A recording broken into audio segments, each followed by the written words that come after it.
Сина ми е 12 годишен.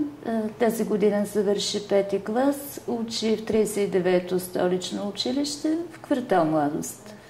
Това е една от училищата с много добра материална база, с много добър професионален педагогически състав. Доброто училище успява да се пребори с липсата на подреденост в образователната среда, която е от много съществено значение, и въпреки нея да провежда един нормален образователен процес, подреден, да се опитва да създава една подкрепяща емоционална среда, въпреки неуредиците, и най-същественото да търси някакво развитие на духовната среда, да моделира някаква духовна среда.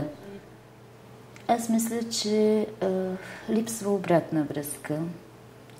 Поне на мен ми липсва, независимо, че така, за разлика от други родители, прекарвам много повече време в училище, покрай другите си ангажименти.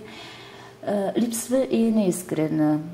Родителската среща не е мястото, където тя се получава. Родителската среща е мястото, където се съобщава какви оценки има дете, но ние това го знаем от бележника му. Каква е дисциплината, това го знаем от забележките в бележника.